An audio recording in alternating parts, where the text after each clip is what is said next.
யாரையும் தேவையில்லாம விமர்சிக்க வேண்டிய அவசியம் கிடையாது. எங்களோடு எவர் சீண்டுகிறாரோ அவரை தவிர தமிழகத்தில் யாரையும் வைக்கவில்லை. அப்படிப்பட்ட ஒரு மகத்தான சக்தியாக இறைவன் தனது அருளால் இந்த ஜமாத்தை நாளுக்கு நாள் வளர்த்து கொண்டிருக்கிறார். அல்லாஹ்வுடைய பெரும் கிருபையினால் வளர்ந்து கொண்டிருக்கிறது. ஆரம்பத்தில் எதிர்ப்பீர்கள், இப்படித்தான் பிரச்சனை செய்தீர்கள். நபிகள் காலத்தில் எதிர்த்தார்கள், பிரச்சனை செய்தார்கள். நபிகள் நாயகத்தை மக்காவிலே வாழ முடியாத அளவிற்கு சிரமங்களை கொடுத்து ஊரை விட்டே துரத்தினார்கள். கடைசியில் மக்காவுடைய நிலைமை என்ன? ஒட்டுமொத்த மக்கத்து தேசமும் ஏகத்துவ கோட்டையின் கீழ் வந்தது. நபிகள் நாயகத்துடைய ஆட்சியின் கீழ் வந்தது. அல்லாஹ்வுடைய தூதரின் கொள்கையின் கீழ் வந்தது. அந்த நம்பிக்கை எங்களுக்கு இருக்கிறது. இன்ஷா அல்லாஹ் இன்றைக்கு எங்களின் பிரச்சாரத்தை எதிர்க்கிற நீங்கள் ஆங்காங்கே ஒளிந்து நின்று இந்த செய்தியை கேட்டுவிட்டு இதனுடைய நியாயத்தை புரிந்து கொண்டு ஒரு நாள் இல்லை ஒரு நாள் இந்த ஆர்ப்புதுப்பட்டினமும் ஏகத்துவ கோட்டையின் கீழ் வரும் என்பதில் சந்தேகமில்லை. அன்பிற்குரியவர்களே, இஸ்லாமிய மார்க்கம் ஒற்றுமையை சொல்கிறது, நாங்கள் மறுக்கல. ஆனா நீங்க சொல்ற மாதிரி ஒற்றுமையை சொல்ல. ஒற்றுமை எப்படி? ஏதோ போலித்தனமாக ஒருவரோடு ஒருவர் ஒத்து போகிற ஒற்றுமையை இஸ்லாம் காட்டித்தரவில்லை. நபிகள் நாயகம் ஒற்றுமை ஆரம்பத்தில் பிரச்சனை ஏற்பட்டு ஒரு ஒற்றுமை நிறைந்த சமுதாயத்தை உருவாக்கினார்கள். அதுதான் ஒற்றுமைக்கு எடுத்துக்காட்டு. ஒற்றுமை என்ன? அல் மூமினு லில் மூமினி கல் புன்யான். ஒரு மூமின் இன்னொரு மூமினுக்கு ஒரு கட்டிடத்தை கொண்டவர். அதில் ஒன்று மற்றொன்றை உறுதிப்படுத்தும். சமுதாய ஒற்றுமை என்று சொன்னால் சமுதாயத்தில் இருக்கிற ஒருத்தருக்கு பிரச்சனையா, ஒருவருக்கு பாதிப்பா, அவருடைய பாதிப்பை நீக்குவதற்கு, அவருடைய அநியாயத்திற்கு குரல் கொடுப்பதற்கு, அவருக்கு நியாயத்தை பெற்றுத் தருவதற்கு அருகில் இருக்கிற இன்னொருவர் ஓடி வர வேண்டும். அதுதான் ஒற்றுமை. சமுதாயத்தில் யாராவது பாதிக்கப்பட்டா, எவனோ பாதிக்கப்பட்டிருக்கலாம், யாரோ அழுகுறான், அவனுக்கு வந்தது பிரச்சனை, எனக்கு வரல என்று ஒதுங்கி இருந்தால் அதுக்கு பேர் ஒற்றுமை இல்லை. நான் கேட்கிறேன், இந்த ஊரில் வரதட்சணை கொடுமையினால் மொத்த தமிழகத்தை வரதட்சணை கொடுக்க முடியாத ஏழை எளிய குடும்பத்து பெண்கள் 25 வயது, 28 வயது, 30 வயது, 35 வயது என்று திருமண பந்தத்தை அனுபவிக்க முடியாமல் வீடுகளில் முடங்கி கிடக்கிறார்களே, அதை நீங்கள் பார்க்கவில்லையா? உங்களுடைய ஜமாத்தில் வந்து லெட்டர் கேட்கிறாங்களே, பயில்கல்னு சொல்லி போடலாம். ஒவ்வொரு ஸ்டெப்பா கடந்து வருகிறோம். ஒவ்வொரு ஊரா எதிர்த்தார்கள். நம்மை எதிர்ப்பதற்காக எல்லோரும் அணி சேர்ந்தார்கள். அது ஒரு கட்டம். அணி சேர்ந்தவர்கள் பலமில்லை என்று விளங்கிக் கொண்டு நீ வேணா நீ தனியா பாத்துக்க, அவனுக்கு எதிராக இனிமே நான் வர மாட்டேன் என்று பின்வாங்குகிறார்கள். நாளைக்கு பின்வாங்கியவர்கள் இதுதான் சரி என்று சொல்லி அவர்களும் இந்த ஏகத்துவ கோட்டையிலே நுழைவார்கள். அது அடுத்த கட்டமாக இருக்கும் இன்ஷா அல்லாஹ். அவனுக்கு புத்தி வந்துருச்சு. உங்களுக்கு இன்னைக்கு பரவாயில்ல, எதிர்காலத்தில் வரும் என்று நம்பிக்கை வைக்கலாம். உங்க ஊர்ல இவ்வளவு சிரமங்கள், கஷ்டப்படுகிற பெண்களுக்காக வேண்டி நீங்கள் என்ன செய்தீர்கள்? இதற்கு செய்த முயற்சியில 10% 1% செஞ்சீங்களா? நாங்க ஊர் ஊரா போனோம், தெரு தெருவா போனோம். இங்க வந்து கூட்டம் போட வந்தோம். எதுக்கு கூட்டம் போட வந்தோம்? உங்களை திட்டுறதா? உங்களுக்கு எங்களுக்கு தனிப்பட்ட பஞ்சாயத்தா? எவ்வளவு காசு பணத்தை ஏமாத்திட்டீங்களா? உங்களுக்கு எங்களுக்கு என்ன விவகாரம்? தனிப்பட்ட முறையில எந்த விவகாரமும் இல்லை. வேற என்னதான் பிரச்சனை? சமுதாயம் பாதிக்கப்படுகிறது. ஏழை குமர்கள் தேங்கி கிடக்கிறார்கள். முஸ்லிம்கள் மார்க்கத்தை பின்பற்றவில்லை. அதனால் அநியாயமாக பாதிக்கப்படுகிற மக்களுக்கு குரல் கொடுக்க வேண்டும். முறையா அனுமதி கொடுத்திருந்தா இதைத்தான் பேசியிருப்போம். ஏன்பா வரதட்சணை வாங்குறீங்க? ஏன் வரதட்சணை கொடுக்குறீங்க? அது எவ்வளவு பெரிய அநியாயம். அதனால பாதிப்பை பாரு. பல பேர் பிறந்த பெண் குழந்தைய பிறந்த உடனே சாகடிக்கலாம். இன்னும் சில பேர் கருவிலை இருக்கும் போது ஸ்கேன் பண்ணி பார்த்துட்டு அப்படியே கருவை கிடைத்து விடுகிறான். ஒரு உயிரை கொலை செய்கிற அளவிற்கு ஒரு முஸ்லிம் தயாராகிறான் என்றால் அவனை அந்த சூழலுக்கு தள்ளியது எது? சமூகத்தில் நிலவுகிற வரதட்சணை கொடுமை இல்லையா? இந்த கொடுமைக்கு எதிராக நீங்கள் களத்தில் இறங்கி இருந்தால், தீர்மானம் போட்டிருந்தால், இந்த திருமணத்தை நாங்கள் நடத்தி வைக்க மாட்டோம் என்று முடிவெடுத்திருந்தால், அந்த திருமணத்தில் பங்கெடுக்க மாட்டேன், அல்பாத்தியா சொல்ல மாட்டேன் என்று அதற்கு ஜும்மாவுடைய மேடையில் அறிவித்திருந்தால், எங்களுக்கு வேலையே இல்லையே, நாங்க எங்க வேலையை பார்த்துக்கிட்டு போவோமே. சொந்த அலுவல்களை ஒதுக்கி வைத்து விட்டு நடுத்தருவில வந்து கத்த வேண்டும் என்று என்ன அவசியம், என்ன தேவை வந்தது? சொல்றதுக்கு ஆள் இல்ல, நாம போய் சொல்வோம். அப்ப நீங்கள் ஒற்றுமை என்று சொன்னால் நிஜமான ஒற்றுமையை கடைபிடிக்கல. எத்தனையோ அனாதை சிறுவர்கள் ஒவ்வொரு ஊரிலும் இருக்கிறார்கள். அவர்களை பராமரித்து படிக்க வைத்து முறையாக வளர்த்து ஆளாக்குவதற்கு ஏதேனும் முயற்சிகள் செஞ்சீங்களா? முறையான பெற்றோர்களுடைய பராமரிப்பில் இருக்கிற பிள்ளைங்களே வழிதவறி போற காட்சியை பார்க்கிறோம். அவர்களை கெடுப்பதற்குரிய எல்லா வாசலும் திறந்து வைக்கப்பட்டிருக்கிறது. அப்படிப்பட்ட நிலையில பெத்தவங்களுடைய பராமரிப்பு இல்லாம, பெத்தவங்களே இல்லாம நாதியற்று இருக்கிற ஏழை குழந்தைகள் எத்தனை பேர் ஊருக்கு ஊர் இருக்கிறார்கள்? 4 பேர் தான் இருக்கிறான். 2 மிரட்டுனா எல்லாத்தையும் சரி பண்ணிடலாம். இது மிரட்டை கண்டு அஞ்சுகிற கூட்டமா? தமிழ்நாடு தௌஹீத் ஜமாத்துடைய கடந்த கால வரலாறு தெரியுமா? இந்த வரலாறு கடந்து வந்திருக்கிற பாதை பூ போன்ற மலர் பாதையா? நெருப்பு கங்குகள் நிறைந்திருக்கிற நெருப்பு பாதையை கடந்திருக்கிறது. 1 வழக்கா 2 வழக்கா? 1 போராட்டமா 2 போராட்டமா? லத்திய கையில கொடுத்தாச்சுன்னா வழக்கு போட்டுருவீங்களோ? மிரட்டுகிறார் இன்ஸ்பெக்டர். பீஸ் மீட்டிங் கூப்பிடும். பீஸ் மீட்டிங், பீஸ் மீட்டிங்கா? பீஸ் மீட்டிங்ல போய் கருத்தை சொல்லும் போது எங்களுக்கு உரிமை இருக்குது, பேச்சுரிமை இருக்குது. அந்த உரிமையை நிலைநாட்டி வாங்கி தர வேண்டிய கடமை அரசாங்கத்துக்கு இருக்கிறது. அதை செய்து கொடுங்கள் என்று சட்டப்படி கோரிக்கை வைத்தால் இன்ஸ்பெக்டருக்கு பொத்துக்கிட்டு வருது. எப்படி உள்ளத்துக்கு போட்டுருவோம்ல? போட்டு இன்ஸ்பெக்டரை பார்த்து சொல்லுகிறேன், ஐயா உள்ளத்துக்கு வைங்க, அதற்கு பிறகு எங்கள் மக்களின் வீரியத்தை பார்க்கலாம். நடத்தி பார். ஒரு ரவுடி பேசுற பேச்சு அதிகாரியா பேசுவான். கூட்டம் நடத்தணுங்க, உரிமை, சட்ட உரிமை. அவங்க எதிர்க்கிறாங்களே, அவங்க எதிர்த்தா கொடுக்க மாட்டீங்களா? இல்ல அவங்கள்ட்ட கேட்டுதான் எங்களை பேச சொல்லுவீங்களா? அதிமுக கூட்டம் போட வரும்போது திமுக கவுன்சிலரை கூப்பிட்டு ஆலோசனை கேட்பீங்களா? திக கூட்டம் போட வரும்போது பிஜேபி காரனை கூப்பிட்டு கருத்து கேட்பீங்களா? அப்படி செய்யுங்க, நாங்களும் கட்டுப்படுகிறோம். திக கூட்டம்னா RSS பெர்மிஷன் கொடுக்கணும். RSS பெர்மிஷன் கொடுக்கணும்னா உங்களுக்கு இருக்கு காக்கி சட்டை, கரெக்டி வச்சுட்டு வீட்டுக்கு போங்க. எங்கள் பார்த்துக் கொள்வோம்.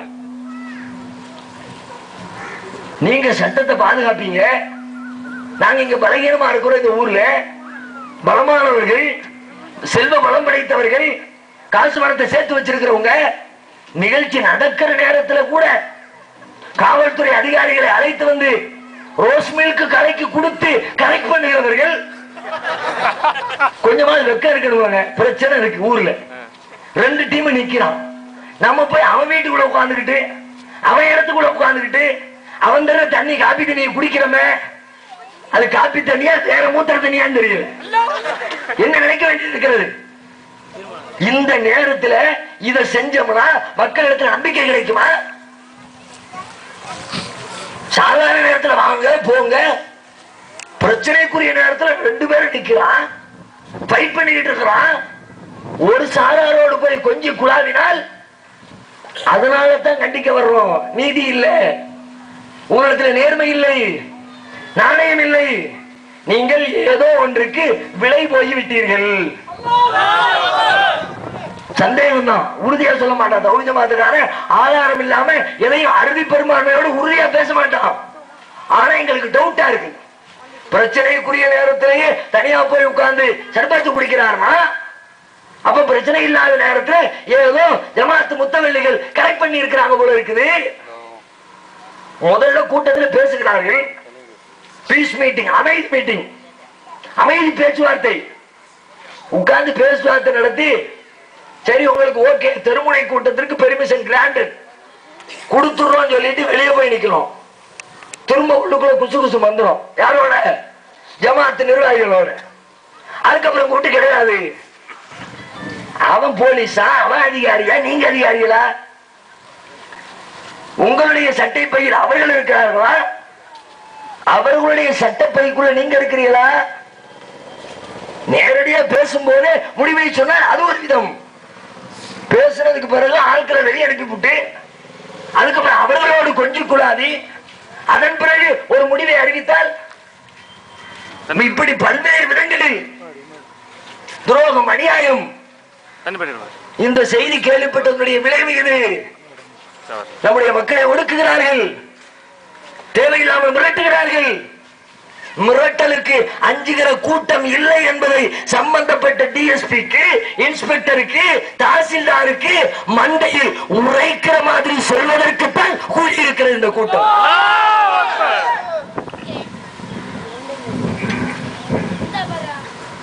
எங்களுக்கு யாரு பாதிக்கப்பட்டாலும் குரல் கொடுக்கணும், அது ஒண்ணுதான் எங்களுடைய நோக்கம், எங்களுடைய கோரிக்கை அதுதான்.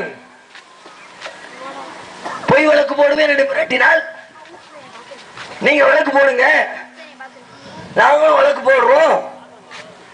ஏற்கனவே ஒருத்தர் இப்படித்தான் சொன்னார், வழக்கு போடும் போட்டார். அதுக்கப்புறம் வழக்கு விழுந்துச்சு பாருங்க. சுபஹானல்லாஹ், மாவட்டத்துக்கு மாவட்டம் வழக்கு. ஒரே ஆளு மேல ஓடி வர்றாரு, கெஞ்சி கூத்தாடுறாரு. நான் விட்டுருங்க, தெரியாம விட்டேன், பெருமைக்கு சொல்லல. அதை நிகழ்த்தி காட்டியவன் படைத்த இறைவன். அவனுடைய உதவியின் பேரில் தான் எங்களுடைய ஜமாத்து நாளுக்கு நாள் வளருது. எங்களுடைய பேச்சோ, எங்களுடைய முயற்சியோ, எங்களுடைய திறமையோ, எங்களுடைய உழைப்போ இந்த ஜமாத்து நிற்பதற்கு கடுகளவிற்கு கூட காரணம் இல்லை. படைத்த பேரறிவாளனுடைய பெரும் கிருபை மாத்திரமே இந்த ஜமாத்தை வளர்த்து ஆளாக்கி கொண்டிருக்கிறது. சேலத்தில் இதே மாதிரி பஞ்சாயத்து 4 ஆண்டுகளுக்கு முன்பு நம்முடைய தாமா சென்டர் அழைப்பு பணி நடக்கக்கூடிய அந்த காலேஜ் நிறுவனம் ஒரு நிகழ்ச்சியில பேசுறோம்.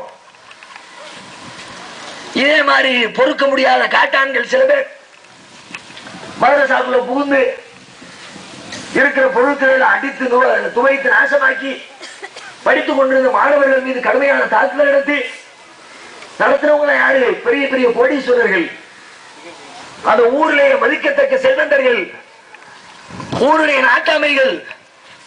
இன்னும் ஒருபடி மேலாய் சொல்வதாக இருந்தால், அன்றைய தினத்தில் ஆட்சியில் இருந்த திமுகவின் மந்திரிகள் எல்லாம் அவர்களின் சட்டை பைக்குள் இருக்கிறார்கள் என்று சொல்லுகிற அளவிற்கு பலம் படைத்தவர்கள். அப்படிப்பட்ட பின்புலத்தோடு தாக்குதல் நடந்து முடிந்து விட்டது. கதை இல்ல, கற்பனை இல்ல. காவல்துறை இடத்துல சும்மா போட்டு வாங்க வேண்டிய அவசியமும் இல்ல. உளவுத்துறை இடத்துல விசாரிச்சா உண்மை தெரியும். தாக்குதல் நடத்திட்டாதான் கொண்டு கம்ப்ளைண்ட் கொடுக்கிறோம். கொடுக்கப்பட்ட கம்ப்ளைண்ட் குப்பை கூடைக்கு போகிறது. 2 மணி நேரம், 4 மணி நேரம், 8 மணி நேரம், 10 மணி நேரம், 15 மணி நேரம் கடக்கிறது. எந்த நடவடிக்கையும் இல்லை. தாக்குதல் நடத்திய குற்றவாளிகள் தெருவில் தினாவட்டாக திரிகிறார்கள். காவல்துறையிலே வழக்கு கொடுக்க சென்றவர்களை காவல்துறை மிரட்டுகிறது. காவல் நிலைய முற்றுகை அறிவித்தோம். அதன் தொடர்ச்சியாக நடவடிக்கை எடுக்க மறுத்தால் நடைபெற்றுக் கொண்டிருக்கிற சட்டமன்றத்தை முற்றுகையிடுவோம் என்று சட்டமன்ற முற்றுகை அறிவித்தோம். மக்கள் கூட்டம் அலைகளால் வந்து சேலத்தில் குழுங்குகிறது.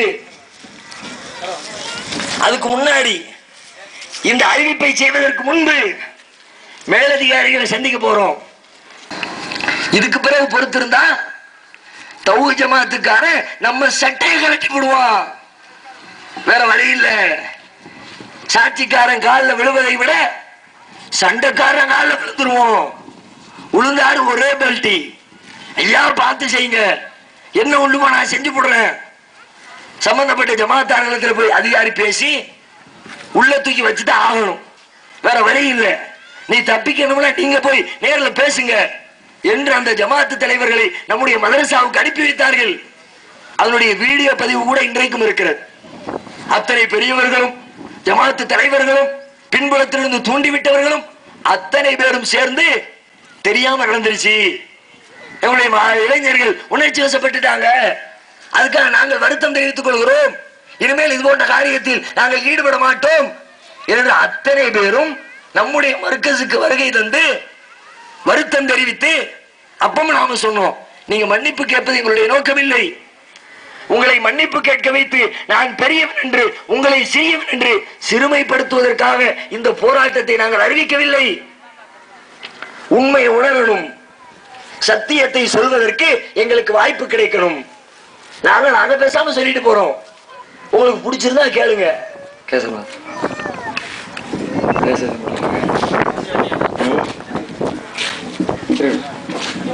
அதாவது எங்கள் நியாயத்தை நாங்கள் பெறுவோம், அதை அறிவுகளாக சொல்லிக் கொள்வோம். ஏன்னா அதை மனசார ரசிக்கிறேன், இறைவனின் பாதையில் கொல்லப்பட வேண்டும் என்பதை காதலிக்கிற விரும்புகிற ஒரு கூட்டம் என்று தௌஹீத் ஜமாத். இறை பாதையில் கொல்லப்பட மாட்டோமா? அல்லாஹ்வின் பாதையில் உயிரிழக்க மாட்டோமா? இஸ்லாமிய வரலாற்றில் இஸ்லாமிய போதனைகளில் மரணத்திற்கு பிறகு சிறப்பான அந்தஸ்து வழங்கப்படுகிற மனிதர்களில் மிக முக்கியமான இடத்தை பெறுகிறவர் யார் என்று சொன்னால் அல்லாஹ்வின் பாதையில் இறைவனின் பாதையில் உயிரை கொடுத்தவர் தான் இறைவனிடத்தில் மிகச்சிறந்த அந்தஸ்துக்குரியவர். இஸ்லாமிய நம்பிக்கை அதுதான். மற்ற எல்லா மனிதர்களுக்கும் மரணத்திற்கு பிறகு இந்த உலகம் அழிக்கப்படுகிற நாள் வரை அவர்களுக்கு வேறொரு வாழ்க்கை உண்டு. அங்கே தூங்கிக் கொண்டிருப்பார்கள், அது தண்டனை அனுபவித்துக் கொண்டிருப்பார்கள். இறை பாதையிலே கொல்லப்பட்ட மனிதன் கொல்லப்பட்ட மறு நிமிடமே அவரது உயிர் இறைவனுடைய சொர்க்கத்திற்கு எடுத்துக் கொள்ளப்படுகிறது என்பது இஸ்லாத்தின் நம்பிக்கை. அந்த நம்பிக்கையை உள்ளத்திலே ஆழமாக பதிய வைத்திருக்கிற கூட்டம் இந்த கூட்டம். அப்படி உயிரை கொடுத்துத்தான் இந்த மார்க்கத்தை நிலைநாட்டுகிற நியாயத்தை பெறுகிற ஒரு சூழல் ஏம் என்று சொன்னால் சத்தியமாக தௌஹீத் ஜமாத் ஒரு காலம் அதிலிருந்து பின்வாங்காது என்பதை தெரிவித்துக் கொள்கிறோம்.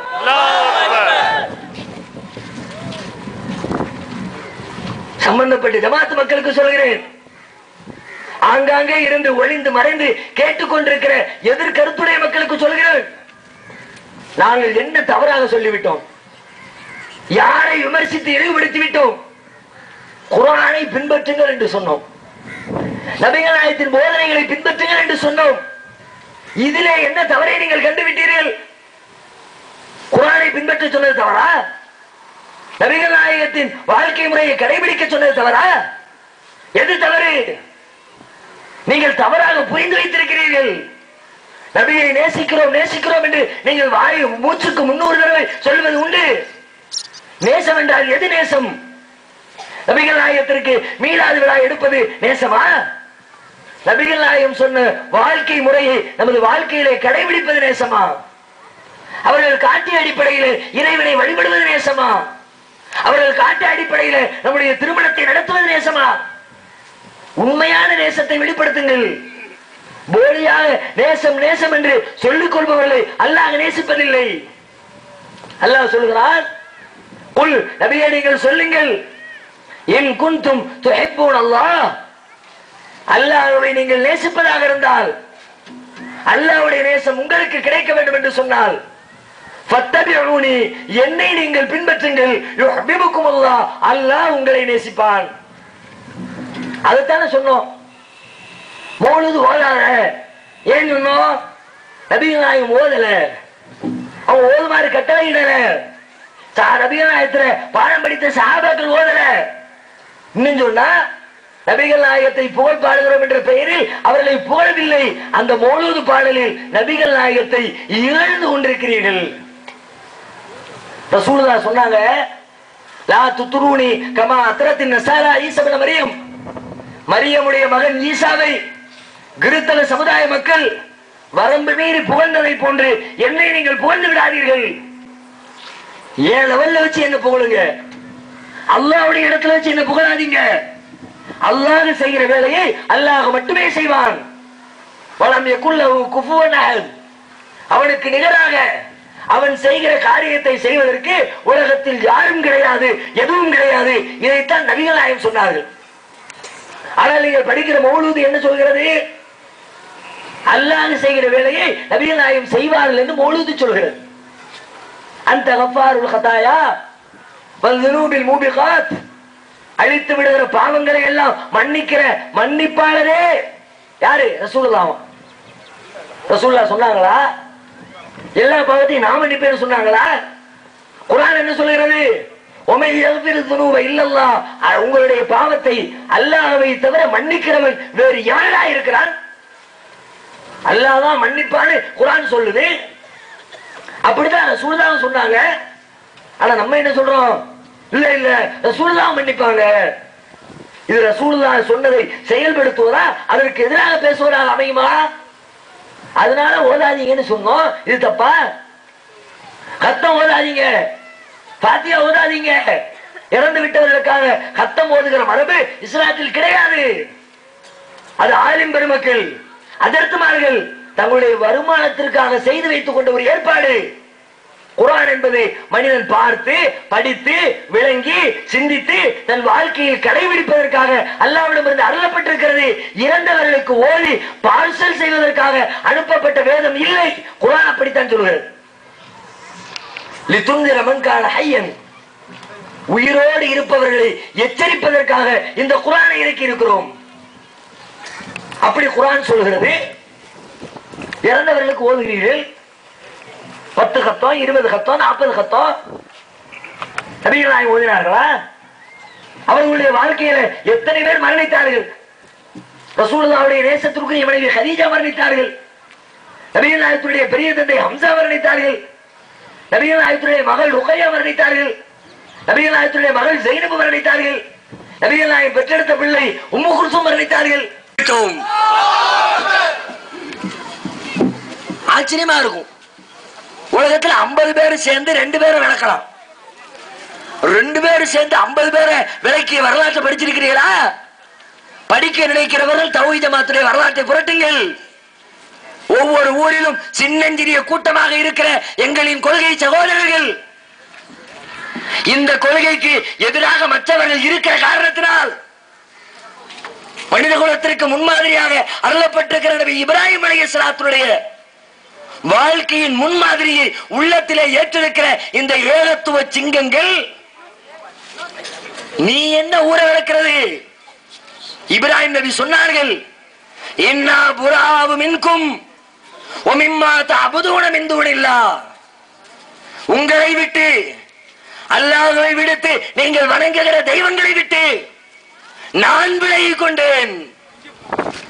இனிமேல் உங்களுக்கும் எனக்கும் இடையில் ஏக இறைவனை நீங்கள் நம்புகிறவரை பகைமையும் குரோதமும் விரோதமும் மட்டும்தான் மிச்சம் இருக்கும் என்று இப்ராஹிம் நபி கொள்கை முழக்கம் விடுத்தார்களே, அந்த கொள்கை முழக்கத்தை ஒவ்வொரு ஊரிலும் மைனாரிட்டியாக சிறுபான்மையாக விரல் விட்டு எண்ணுகிற நிலையில் இருக்கிற எங்கள் மக்கள் நாங்கள் அறிவித்துக் கொண்டிருக்கிறோம். நீ என்ன விட்டு விலகி போ, உன்னை விட்டு நான் விலகி போறேன்.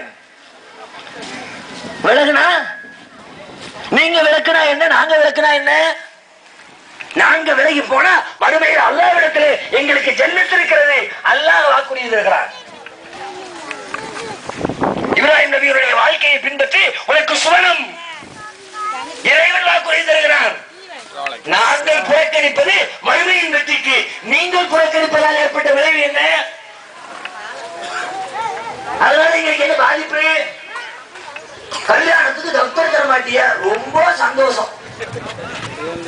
ஏன் தப்தர் தர வந்து உட்கார்ந்தா அள்ளி குத்து பயிரவும் அதை போட்டு குத்தவா இதை போட்டு குத்தவான்னு கண்டகரையும் ஓடிட்டு இருப்பேன். தேவையில்லை, ரொம்ப சலாமலைக்கு அதிர்த்து.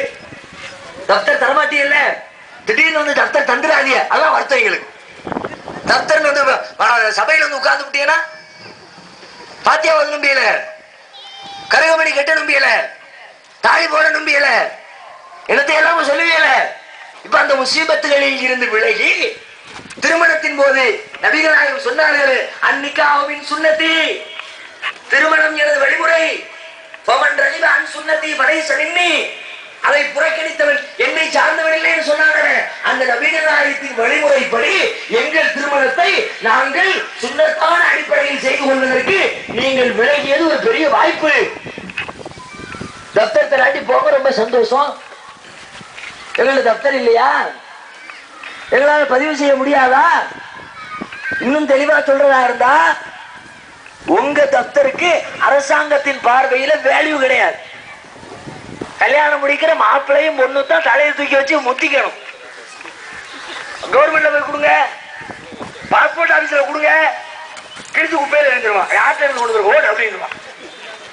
அரசாங்கத்தின் பதிவு கிடையாது ஜமாத்திலே பதியப்படுகிற தப்தருக்கு. அது இங்க எப்படி? தமிழ்நாடு தௌஹீத் ஜமாத் என்ற அமைப்பு முறைப்படி அரசாங்கத்திலே பதிவு செய்யப்பட்ட அமைப்பு. தேவை ஏற்படுகிற தருணங்களில் அரசாங்கத்தின் சில நேரங்களில் இந்த தப்தர் பதிவேடை அரசின் கவனத்திற்கு கொண்டு சென்றால் அரசாங்கமே ஏற்றுக்கொள்வதற்குரிய நிலையில் எங்களுடைய தப்தர் இருக்கு. அந்த தப்தர் வச்சிருக்க நாய மூஞ்சி கழுவ முடியாத இந்த தப்தர் நாய வாங்குறேன் போயிட்டு போது கபரிஸ்தான் தர மாட்டோம். அடுத்து ஊட விளக்குனா என்ன செய்யலாம்? வீட்டுல மையத்து விழுந்தா மௌத்து விழுந்தா அடக்கிறதுக்கு இடம் தர மாட்டோம், தர வேண்டாம். இப்படித்தான் தமிழ்நாட்டில் பல பேர் சொன்னாங்க. ராஜகிரியில் ஒருத்தர் சொன்னாரு, திருவண்ணாமலையில் ஒருத்தர் சொன்னாரு, மதுரையில் ஒருத்தர் சொன்னாரு, திருநெல்வேலியில் சொன்னாரு, கோயம்புத்தூர்ல சொன்னாரு. யாரு? ஜமாத் தலைவர்கள். விடமாட்டோம், இவர்களுக்கு எங்களுடைய அடக்க சரத்தில் இடம் கிடையாது. தூக்கி கொண்டு போலீஸ் ஸ்டேஷன் வாசல்ல என்னமா செய்ய நீ? போலீஸ்காரர் பதறாரு, ஐயா என்னமா செய்யுங்கய்யா. முடியாது, மண்டையில தட்டி துறக்கிறியா இல்லையா? செய்யும். அப்படித்தான் பல பேர் சொன்னார்கள், மிரட்டினார்கள். கடைசியில் அரசாங்கத்தின் ஒரு மாசம்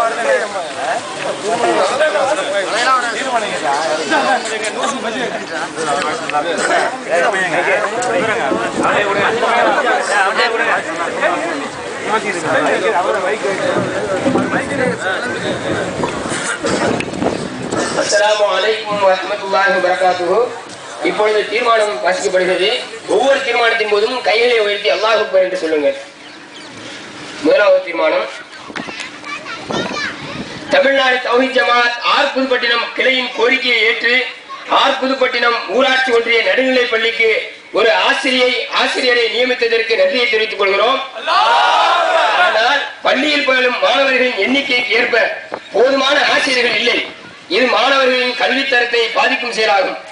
எனவே உடனே சம்பந்தப்பட்ட துறை ஆர் புதுப்பட்டினம் ஊராட்சி ஒன்றிய நடுநிலை பள்ளிக்கு மாணவர்களின் எண்ணிக்கைக்கு ஏற்ப ஆசிரியர்களை நியமிக்கும்படி இந்த மக்கள் திரளாக கூடியிருக்கக்கூடிய இந்த தெருமுனை கூட்டத்தின் வாயிலாக நாங்கள் கேட்டுக்கொள்கிறோம்.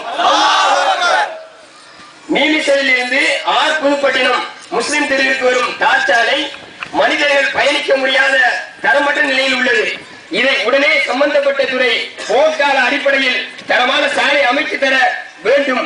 தவறும் பட்சத்தில் மக்களை திரட்டி தமிழ்நாடு தௌஹீத் ஜமாத் மாபெரும் போராட்டத்தை நடத்தும் என்பதை இந்த தெருமுனை கூட்டத்தின் வாயிலாக தெரிவித்துக் கொள்கிறோம். ஆர் புதுப்பட்டினம் முஸ்லிம்களுக்கு சொந்தமான மையவாடி ஆக்கிரமிப்பிற்கு உள்ளாகும் அச்சம் நிலவுவதால் இதை சம்பந்தப்பட்ட ஊராட்சி நிர்வாகம் ஆர் புதுப்பட்டினம் மையவாடியை சுற்றி சுற்றுச்சுவர் எழுப்பி தரும்படி இந்த மக்கள் தெருமுனை கூட்டத்தின் வாயிலாக நாங்கள் தெரிவித்துக் கொள்கிறோம். தமிழக முதல்வர் அவர்கள் தேர்தல் பிரச்சாரத்தின் போது முஸ்லிம்களுக்கான 3.5% இடஒதுக்கீட்டை 7% உயர்த்தி தருவேன் என்று வாக்குறுதி அளித்தார்கள். ஆனால் இதுவரையும் அதற்கான எந்த முயற்சியும் எடுக்கவில்லை. கல்வியிலும் வேலை வாய்ப்பிலும் பின்தங்கியுள்ள முஸ்லிம்களான எங்களுக்கு இடஒதுக்கீட்டை 7% அதிகரித்து தரும்படி இந்த மக்கள் தெருமுனை கூட்டத்தின் வாயிலாக கேட்டுக்கொள்கிறோம். அமைதி பூங்காவாக திகழும் தமிழ்நாட்டில் சமீப காலமாக ஜனத்தின் குச்சிகள் கைப்பற்றப்படுவது ஜனநாயகத்தின் பிஎஸ்பி வின்சென்ட் ஜெயராஜ் அவர்களை இந்த மக்கள் தெருமுனை கூட்டத்தின் வாயிலாக வன்மையாக கண்டிக்கிறோம். கூட்டம் அமைதியாக நடந்து கொண்டிருக்கக்கூடிய நேரத்தில் வன்முறையை தூண்டும் விதமாக ஒலிபெருக்கி மூலம் அழைப்பு விட்டு ஆர் புதுப்பட்டினம் ஜமாத்தார்களை இந்த திருமணி கூட்டத்தின் வாயிலாக வன்மையாக கண்டிக்கிறோம். அஸ்ஸலாமு அலைக்கும் வரஹ்மத்துல்லாஹி. நன்றி சொல்லிட்டு துஆ ஓதிக்கொண்டு கூட்டம் கலையும். சுப்ஹானல்லாஹும்ம வ பிஹம்திக அஷ்ஹது அல்லா இலாஹ இல்லா அன்த அஸ்தக்ஃபிருக வ அத்தூபு இலைக். ஆண்கள் எல்லாம் அப்படி நில்லுங்க.